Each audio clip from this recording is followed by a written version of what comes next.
first of all dielectric constant, second one is capacitance of parallel plate capacitor, third is capacitance of parallel plate capacitor with conducting slab, and fourth one is capacitance of parallel plate capacitor with dielectric slab.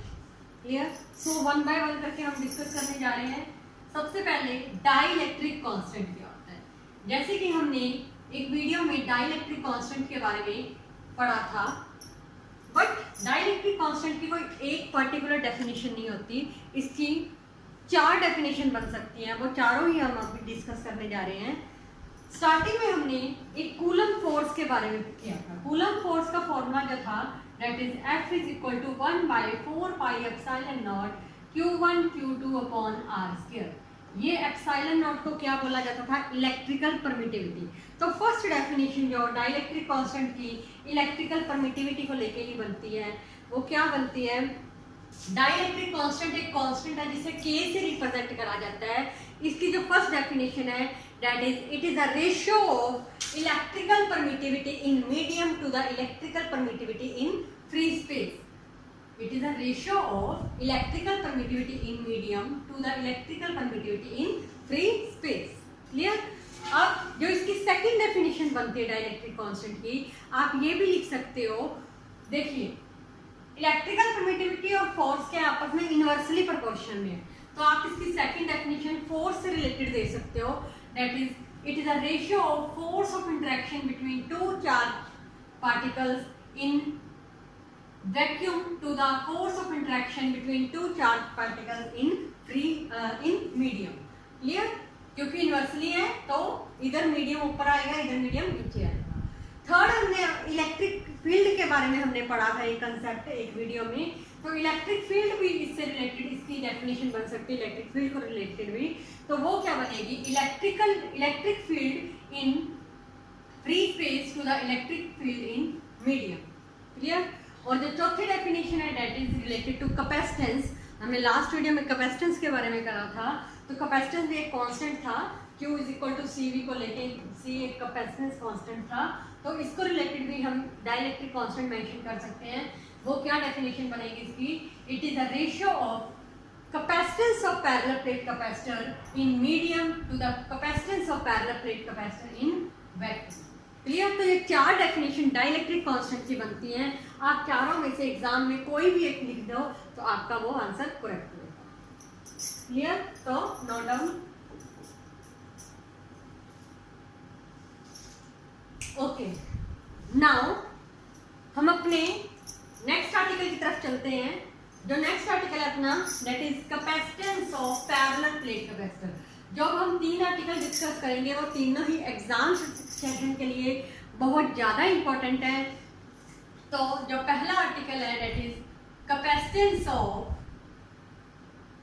Parallel plate capacitor. Clear?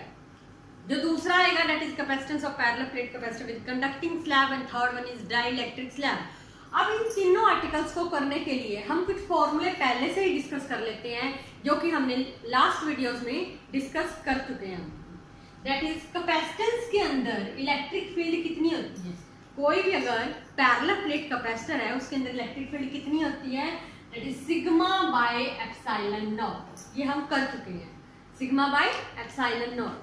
अब यहाँ से जो sigma है, sigma क्या represent करता है? That is surface charge density. Sigma जो हमने करा था, सिग्मा की वैल्यू होती थी चार्ज और एरिया. चार्ज डेंसिटी थी तो charge per unit surface area. Clear? और हमने जब इलेक्ट्रिक फील्ड और पोटेंशियल के बीच में एक रिलेशन करा था वो हमने ये करा था E is equal to minus dV by dr. यही था. यहाँ से अगर मैं पोटेंशियल की बात करूँ तो इलेक्ट्रिक फील्ड इंटू डिस्टेंस. तो थर्ड एक फॉर्मूला ये भी इसमें बन सकता है. पोटेंशियल का फॉर्मूला क्या बनता है? Electric field into distance. तो ये थर्ड फॉर्मूला बनता है अपने पास. और जो क्योंकि हमने इन आर्टिकल्स में कैपेसिटेंस निकालनी है एंड लास्ट कैपेसिटेंस का फॉर्मूला हमने लास्ट वीडियो में करा था C is equal to Q by V. ये फॉर्मूला करा था. इन चारों फॉर्मूलों को हमने डिस्कस कर लिया है. इन चारों फॉर्मूलों को हम यूज करेंगे इन आर्टिकल्स में. So let's start with the capacitance of parallel plate capacitor. क्योंकि पैरेलल प्लेट कैपेसिटर के बारे में बात करी गई है तो हम सबसे पहले एक पैरेलल प्लेट कैपेसिटर लेते हैं। कैपेसिटर में एक तरफ पॉजिटिव चार्ज, दूसरी तरफ नेगेटिव चार्ज। मान लेते हैं इन प्लेट्स के बीच में कितना डिस्टेंस है, d डिस्टेंस है। तो हमने इसकी कैपेसिटेंस निकालनी है इस कैपेसिटर में। तो सबसे पहले हमें पता है कैपेसिटेंस, इलेक्ट्रिक फील्ड कितनी होती है किसी भी कैपेसिटर के अंदर, इलेक्ट्रिक फील्ड कितनी होती है, सिग्मा बाय एप्सिलॉन नॉट। हम कर चुके हैं सिग्मा बाय एप्सिलॉन नॉट। अब जो सिग्मा होता है, सिग्मा जो सरफेस चार्ज डेंसिटी, मैंने अभी बताया सिग्मा क्या होता है, चार्ज ओवर एरिया। बट जो सिग्मा होता है अपने पास वो क्या होता है, चार्ज ओवर एरिया। तो मैं सिग्मा की वैल्यू इसके अंदर फिल कर सकती हूँ।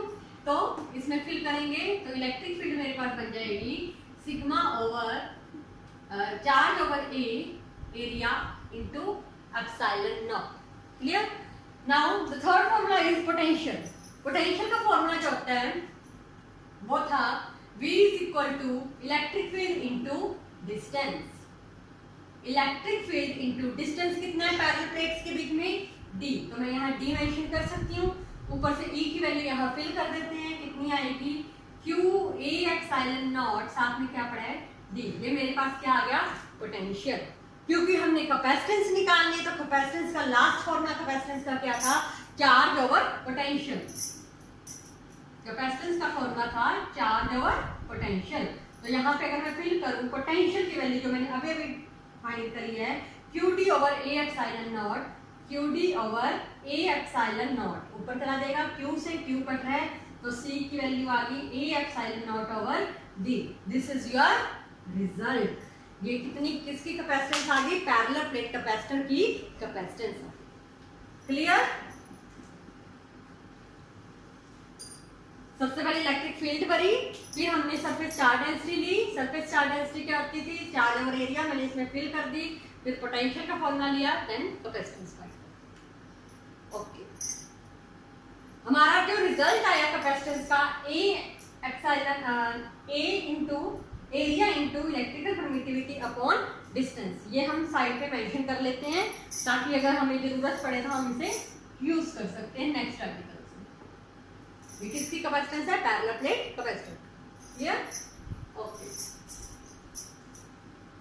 Proceed with our next topic, that is capacitance of parallel plate capacitor with conducting slab. With conducting slab. अब एक पैरेलल प्लेट कैपेसिटर है अपने पास, फिर से एक तरफ पॉजिटिव एक तरफ नेगेटिव। मान लेते हैं प्लेट्स के बीच में डिस्टेंस कितना है, D। ये तो सिंपल पैरेलल प्लेट कैपेसिटर होगी, बट क्योंकि हमने इसके अंदर क्या मेंशन करना है, एक कंडक्टिंग स्लैब को इसके अंदर रखना है। तो मान लेते हैं इसके अंदर एक हमने स्लैब रख दी, कंडक्टिंग स्लैब। कितनी थिकनेस की, T थिकनेस। एक कंडक्टिंग स्लैब रख दी T थिकनेस की। सपोज जो कंडक्टिंग स्लैब है इसके अंदर इलेक्ट्रिक फील्ड E है और जो बाहर है वो इलेक्ट्रिक फील्ड E नॉट है। कुछ भी मान सकते हो आप, हमने इस तरह से मेंशन कर दिया। अगर ये T थिकनेस की है तो ये डिस्टेंस कितना बना, यहाँ से और यहाँ से ये डिस्टेंस कितना बना, D माइनस T।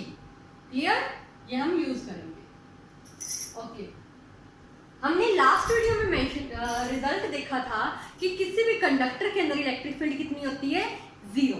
अब ये कंडक्टिंग स्लैब है, इसका मतलब इसके अंदर जो इलेक्ट्रिक फील्ड कितनी होगी, 0।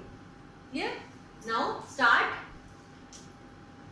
सबसे पहले एक पैरेलल प्लेट कैपेसिटर है, तो पैरेलल प्लेट कैपेसिटर के अंदर इलेक्ट्रिक फील्ड कितनी होती है हमें पता है, sigma by epsilon not. Clear?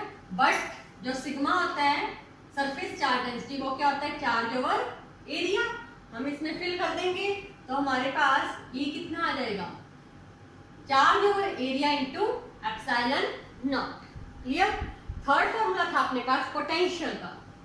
Potential का फॉर्मूला होता है इलेक्ट्रिक फील्ड इनटू डिस्टेंस। अब यहाँ पे दो इलेक्ट्रिक फील्ड है, एक E और एक E नॉट, तो हमें दोनों ही लेनी पड़ेंगी। तो अगर E की बात करते हैं, इलेक्ट्रिक फील्ड E वो कितने डिस्टेंस पे है, T, तो क्या बनेगा E into T। Clear? Plus यहाँ पे एक और इलेक्ट्रिक फील्ड है ई नॉट। ई नॉट कितने डिस्टेंस पे है यहाँ पे, मैंने अभी स्टार्टिंग में बताया था कितने डिस्टेंस पे E not, D minus t. Clear.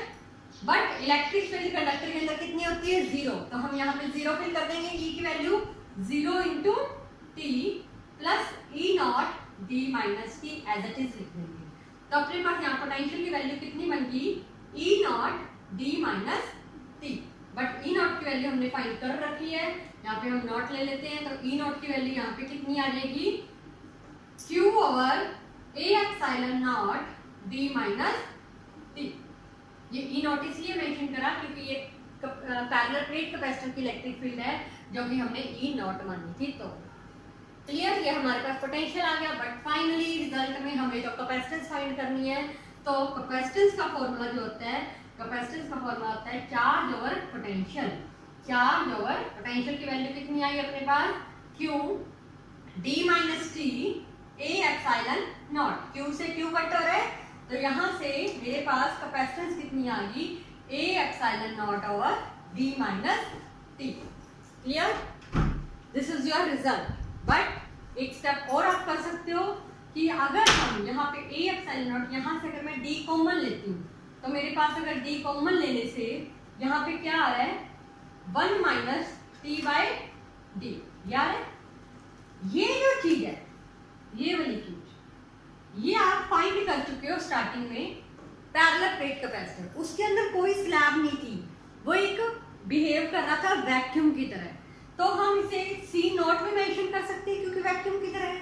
तो यहाँ से हम इसे अगर सी नॉट लिखा जाए तो क्या बनता है, C naught 1 minus t by d. This is your final result, final result of capacitance of parallel plate capacitor with conducting slab. Clear, so note down.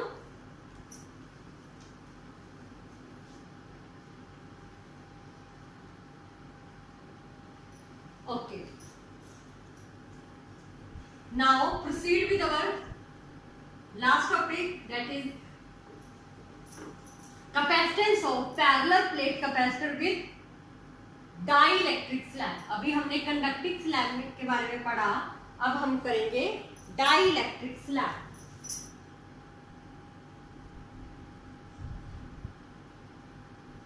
Simply वही पैरेलल प्लेट कैपेसिटर ली हमने, एक slab Lee, but ये slab dielectric slab है तो इसके अंदर electric field zero नहीं होगी, क्योंकि सिर्फ कंडक्टर के अंदर इलेक्ट्रिक फील्ड जीरो होती है, किसी डाइलेक्ट्रिक स्लैब के अंदर इलेक्ट्रिक फील्ड जीरो नहीं होती। ये तो यहाँ हमने ई मेंशन कर दिया।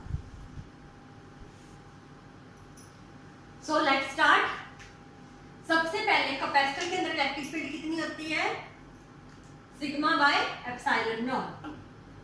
ये कितना होता है, सिग्मा बाय एप्सिलॉन नॉट। यहाँ फिर से हम ई नॉट मेंशन करके चल रहे हैं क्योंकि हमने बाहर ई नॉट माना। बट जो सिग्मा की वैल्यू होती है वो कितनी होती है, charge over area. Sigma is equal to charge over area. हम यहाँ पे फिल कर देंगे तो अपने पास ई कितना आ जाएगा, charge over area into epsilon not. Clear. Now third formula, potential का फॉर्मूला क्या होता है, electric field into distance. Electric field into distance. तो डिस्टेंस, हम फिर से इलेक्ट्रिक फील्ड, यहाँ पे दो तरह की इलेक्ट्रिक फील्ड है, एक ई और एक ई नॉट।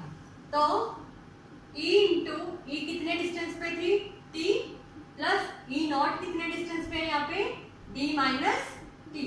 क्लियर। अब हम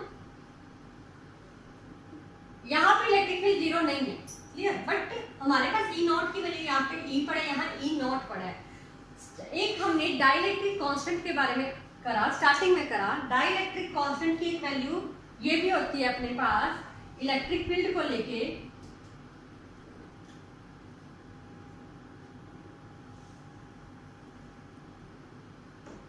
vacuum over electric field in vacuum over electric field in medium. Starting में हमने करा था, ठीक है। यहाँ से अगर हमने ई की वैल्यू निकालती तो मेरे पास क्या बनती है, ई नॉट ओवर के। तो मैं यहाँ पे फिल कर सकती हूँ ये चीज, क्लियर। यहाँ पे हम फिल कर देते हैं ई नॉट ओवर के, साथ में मेरे पास पड़ा है T plus E not D minus t. Clear.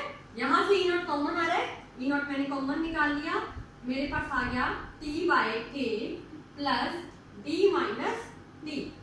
E naught की वैल्यू मैंने पहले से ही फाइंड कर रखी है, यहाँ पे फिल कर देते हैं Q/A एप्सिलॉन नॉट, साथ में मेरे पास पड़ा है T/K plus D minus T। Clear? Okay, now ये मेरे पास पोटेंशियल की वैल्यू है, हमने कैपेसिटेंस निकालना है। कैपेसिटेंस का फॉर्मूला क्या होता है? Charge over potential. सी का फॉर्मूला होता है चार्ज ओवर पोटेंशियल।